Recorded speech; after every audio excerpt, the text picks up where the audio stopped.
Ghostbusters. It's a timeless and beloved IP that has seen its ups and downs. Ghostbusters 2016 was a major flop, but the recently released Ghostbusters Afterlife had a more positive reception behind it.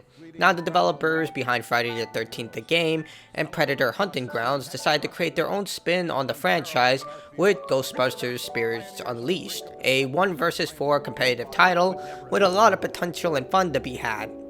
The focus of Spirits Unleashed is to complete jobs with the story, serving more as tutorial and a small encouragement to come back to the Ghostbusters HQ. Players take control of a new Ghostbuster, learning the ropes from veterans Ray and Winston alongside newcomers Kate and Eddie. The story is isolated to the Ghostbusters HQ, so don't expect a grand adventure like the Xbox 360 game Ghostbusters the video game. And when something goes wrong within the headquarters, it kind of goes on autopilot. Basically, the game just asks you to go and complete jobs and come back to the firehouse when you feel ready to trigger the next cutscene. There's no specific event that tells you to come back, it just says come back later whenever you feel like it. This is not to say that the story is bad, it's serviceable. The developers ensured the voice acting and animations were well crafted, and it's clear they do love this franchise, understanding the core elements of Ghostbusters, comedy and science fiction, with small dark tones littered between. It's nothing stellar, but at least they tried to put something together, which is grateful. The core of the game is completing jobs, which you select from either the Firehouse or the Ghost Realm. The Firehouse has been faithfully recreated for fans to explore alongside Ray's Bookshop, which is across the street, which serves more of an entry point to the Ghost Realm. It's full of Easter eggs, and it's a joy to explore, but mostly serves as a way to customize your Ghostbuster, train, and get ready for the next job. It's a hub area. Your Ghostbuster can be outfitted with a variety of cosmetics, and you'll earn more as you level up. It's nothing stellar, but you can mix and match and have a unique design whether you play as a male or female Ghostbuster. It's actually pretty elaborate. I never saw a single Ghostbuster who looked exactly the same, which is cool. The gameplay is more well balanced than Predator Hunting Grounds, though, if people were worried about that. Clearly, the developers learned from that experience and ensured whether you play as a ghost or Ghostbuster, you can still put up a challenge even as the default option. Granted, you get other gadgets and help tailor in the way that you wish to play, and it does maximize team effort or give you more options in which to combat the other players. It is still very well welcomed that they decided to take the hard lesson from Predator's Hunting Ground and not make something equivalent to the Berserker Predator. I did wish the Ghost Realm was a bit better crafted, since the area is vastly limited compared to the Firehouse. In terms of Ghost, you do get 5 options, with each Ghost getting subcategories. You don't level your Ghostbuster and Ghost together, so you'll have to dedicate to one side to get the other Ghost, which does take longer since matches only have one slot for Ghost players. Thankfully, experience is provided at a decent rate for both sides, with experience given for every action and statistics provided at the end of each match that highlight certain accomplishments. I didn't know that was a big deal, but after playing Overwatch 2, for some reason that's considered toxic. But here they decide, hey, you did a good job, here's a medal. It is easier though to level Ghostbusters since you have more options to gain experience, but the Ghosts aren't completely handicapped. The core of Spirits Unleashed is the jobs. Players take control of the Ghostbuster in first-person mode or the Ghost in third-person mode. The Ghost must complete a haunting by causing civilians to run away from the area, whereas the Ghostbusters must capture the Ghost and destroy all the rifts, which are respawn points for each of the Ghosts every time they're captured before that happens. Now, the civilians have a gauge which showcases how much they can take before they decide to run away. The second it reaches maximum, they run away, but the Ghostbusters can calm them down before that happens. The Ghostbusters cannot be defeated, but only slowed down, so the Ghost players must rely on hit and run tactics such as slowing them down with slime, minions, or sabotaging their proton packs, and you can even steal unattended ghost traps, which I think is a cool detail. The Ghost, on the other hand, can be captured and are limited to 3 respawns called rifts, but these can be destroyed if located by the Ghostbusters with these specialized artifacts littered across the map. If found, the ghost can transfer the rift to a new location, but this requires direct intervention, which risks you getting captured, so you have to decide whether it's worth the risk or just allow the Ghostbusters to destroy the rift, which takes a lot of time, allowing the ghost to go and scare more of the civilians. The Ghostbusters must track the ghost using their PKE meter, which the ghost can disrupt by haunting certain objects. This causes the objects to float around and basically disrupt the meter, so it makes it harder for them to detect. Once located, the Ghostbuster must tether the ghost and deploy a trap to capture it, but the ghost can escape by tapping a specific button and gains a speed boost if done correctly to escape.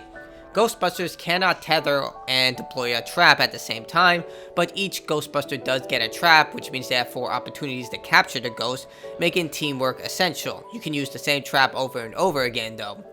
Especially the pink system, which is a great use system for nonverbal communication. It's very well done. The more Ghostbusters are tethering the ghost, the harder it is for the ghost to get away, which makes teamwork again very essential. But when you're trying to calm down civilians, locate artifacts, players tend to get separated. But yeah, it is encouraged that you all work together on this.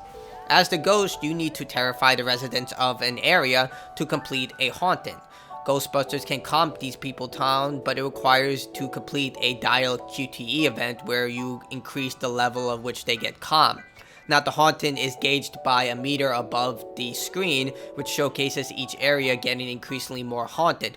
Once it reaches 100%, you have a limited time to capture the ghost in order to finish off the game, but if you don't get all the rifts, that timer is decreased. So it encourages you to get the rifts, but it also gives the Ghostbusters one last chance to capture the ghost if the haunting is about to be completed.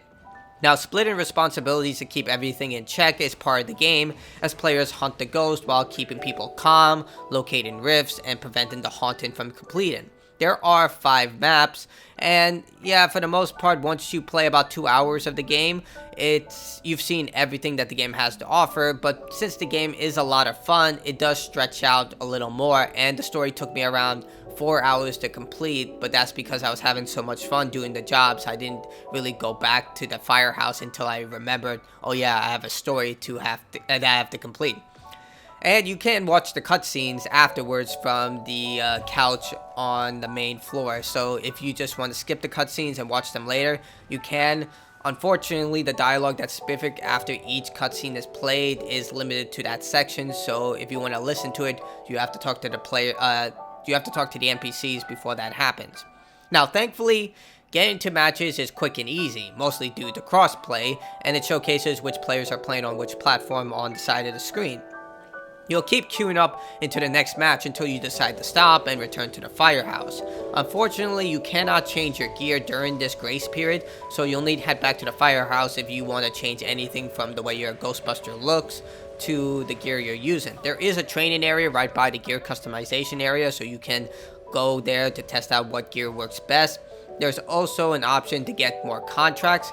These basically serve as challenges, but you can only equip one at a time. But as far as I can tell, this is only limited to the Ghostbusters. I didn't see one for the Ghost, but you can only have one of these contracts at a time, and you can only get this from the firehouse. But again, it just adds more ways to gain experience. By the end of the game, I was able to rank up to level 30 with really just not even noticing everything. I mean, it is just still a way better version of Overwatch because, let's face it, Overwatch's queue system has damaged a lot of players like myself, so the fact that Ilphonic was able to get into this very easily and, you know, set up crossplay and all of this, big props to them.